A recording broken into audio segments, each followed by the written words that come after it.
కానీ గురుజీ ఇప్పుడు 90% మీరు ఇందాక అన్నట్టు ఇంట్లోకి రావడంతోనే డైరెక్ట్ నైరుతికి వెళ్ళిపోతున్నారని చెప్పి 90% నైరుతికే వెళ్తారు. ఇంటికి వెళ్ళడంతోనే హాల్లో కూర్చోవడమో లేకపోతే వంటింట్లోకి వెళ్ళడమో చేయరు, ఆటోమేటిక్గా బెడ్రూమ్ దగ్గరికి వెళ్ళిపోతారు కదా. అందుకే చెప్తామండి, ఇప్పుడు మన ఆరోగ్య పరిస్థితులు తీసుకుంటే మిగతా అన్నీ చూసుకుంటున్నారు. ఏంటంటే వాస్తు అనే దాంట్లో చాలా మనం దాంతో మంచి రిజల్ట్స్ ఇచ్చినాం. మీరు మధ్యలో వెళ్ళినప్పుడు ఏంటంటే డైరెక్ట్ వెళ్ళరండి. అప్పుడు దక్షిణానికో పశ్చిమానికో చూస్తారు. ఇంట్లో నుండి ఉత్తరం నడక ఉన్నప్పుడేమో దక్షిణానికి చూస్తారు, లేదా ఇక్కడనే మధ్య భాగంలో అంటే గురుస్థానంలో పెట్టినప్పుడు బుధ గురు స్థానాలు అంటుంటాము, అది ఫేసింగ్ బట్టి మారుతూ ఉంటుంది.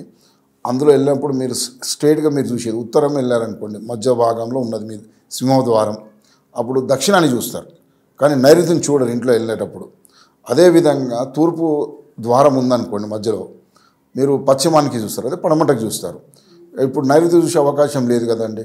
సో నైరుతి చూడడం అంటే ఏమవుతుందంటే, మీరు మన ఇందాక చెప్పినప్పుడు north pole south pole proper act చేయకున్నప్పుడు, ఇప్పుడు 80% జనాలకి అంటే ప్రజలు ఎవరైనా కానీ అటువంటి వాళ్ళు ఉన్నాయి, 80% బీపీ షుగర్లు ఉన్నది.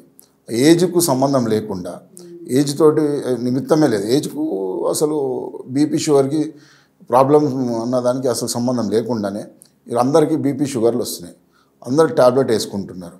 సో ఈ ద్వారాలు కనుక ఈశాన్యం ద్వారాలు కనుక మానేయగలిగితే, లేకుండా మార్చుకోగలిగితే, అది కూడా నేను చెప్పేదంటే దిశ చూసుకోవాలండి.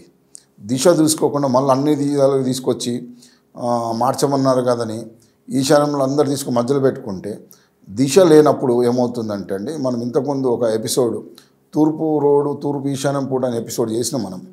ఆ ఎపిసోడ్లో కూడా చెప్పినాం, ఇప్పుడు దిశ తిరిగినప్పుడు ఏమవుతుందంటే తూర్పు ఈశాన్యం వైపు తిరిగినప్పుడు అప్పుడు ద్వారం ఎక్కడ పెట్టుకోవాలి, ఉత్తరంలో రోడ్డు ఉన్నప్పుడు ద్వారం ఎక్కడ పెట్టుకోవాలి, ఇవి కొంచెం మారిపోతాయండి. కాబట్టి మనకు ఫోన్ చేసినా కూడా మనం చెప్పగలుగుతాం.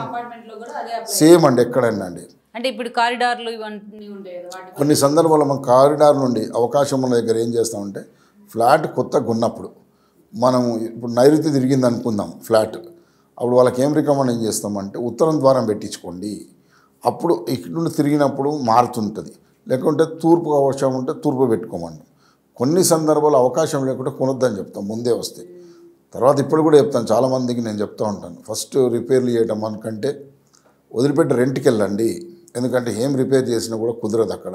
మనం అది చాలామంది ఇబ్బంది పడేది ఏంటంటే, మొన్న మేము వాస్తు చూపించినాం, ఇది మార్చాము అది మార్చాము, అసలు దిశనే లేనప్పుడు మీరు ఎన్ని మార్చుకున్నా ఏది చేసినా మీరు పడుతున్నటువంటి కష్టం, మీకున్నటువంటి ఇబ్బందులు అసలు ఎప్పటికి కూడా తీరవు అన్నది నేను గ్యారంటీగా చెప్పగలుగుతా. మీరు ఎక్కడన్నా తీసుకోండి. ఎందుకంటే ఇప్పటివరకు నేను చాలా ఇళ్ళల్లో చెప్తాను, మాకు ఒక్కొక్క వాస్తు గురువు ఒక రకంగా చెప్తాడు, ఎవరిది ఫాలో కావాలి అన్నది ఒక అనుమానం అందరికీ ఉన్నదండి. ముఖ్యంగా దిశ మీద పనిచేసే వాళ్ళు ఎవరైనా, ఈ ప్రాచీన వాస్తులు ఒకంత ఆధునిక వాస్తులో తేడా ఉందండి. ప్రాచీన వాస్తు వాళ్ళది అంత ఎట్లుంటుందంటే ఈశాన్యం నడకనే ఉంటుంది, ఆధునిక వాస్తులో కొంత తేడా ఉంది. ప్రాచీనం అయితే మధ్యలో భాగంలో ఉంటుంది.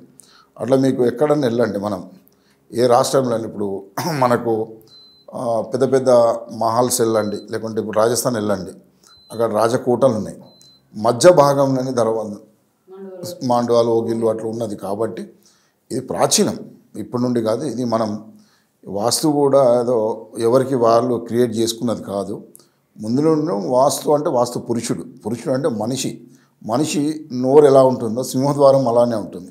సో కళ్ళు చెవులు ఎట్లయితే వెంటిలేటర్స్ విండోస్ షోల్డర్స్ మనకు ఎలా ఉన్నాయో దానివల్లనే చెప్పగలుగుతాం అందరం. సో ఆ దశ ఉన్నదానికి ఏ విధంగా రిజల్ట్ వస్తాయో దీనితో వస్తుంది, వేరే రీజన్ ఏం లేదండి. Please like, share and subscribe vastu Guru YouTube channel.